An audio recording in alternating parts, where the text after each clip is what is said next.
And that habit is disappearing off around the corner down there, and they're sitting in a tree. Now, I don't mind him sitting in trees, and that's because it's very natural.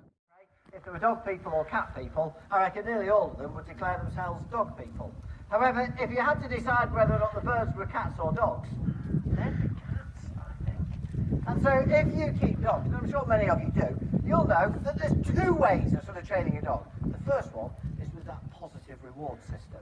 So what you do when your dog does something you want them to do, make a fuss with them, give them a cuddle. They get all of that.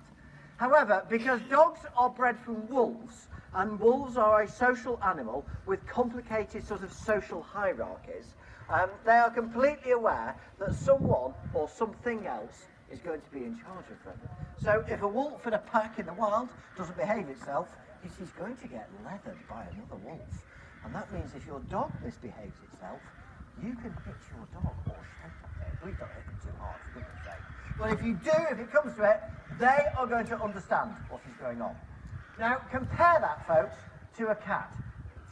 If your cat misbehaves, you try hitting your cat and seeing exactly how far that is going to get you. Your cat will never look at you full in the face ever again and will just go and move in with the neighbours instead. And that is exactly what happens with birds of prey.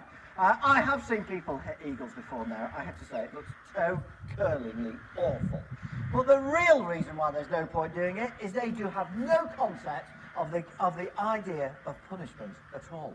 And you're not going to teach them something like that. That's going to take millions of years of evolution, I suspect, for that to sort of dawn on them. And actually, all you do when you do that to an eagle is you encourage them to be aggressive back to them. You don't punish them, you start a fight with them. But it does start with, that is going to trigger a reward down the line somewhere. And so what I ask you guys to do is just join with me in being a bit patient. And I use a technique on him that a number of my primary school teachers used to use on me and my fellow kids 40 years ago when I was at primary school. And we had some teachers do this wonderful thing that when we were knocking about in class, they would just stop teaching. On the top of his head and his back. He's going to do, that is an acceptable trick. He's going to, you paid to see that one, folks. That one up there, that's a freebie. So what I'm going to try and do is time it a bit better this time and call him in now and reward him for that wonderful flying. I'm going to try and call him to the front. He's not always very happy about landing on that post in front. So if he just overflies it, we'll call him to the back post. Oh no, landing here now. Oh, it's on the post, you lunatic. It's coming to me. You weren't paying attention then, kiddo. Now you're looking at a trick. Because of the whole situation. Right, kiddo.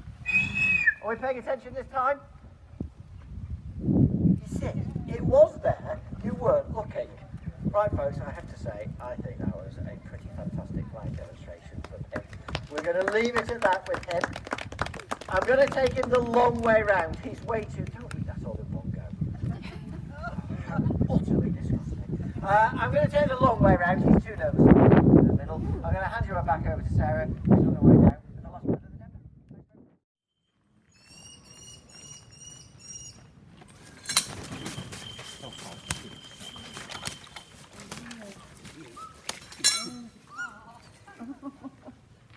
Fish for the fish eagle. More perfect.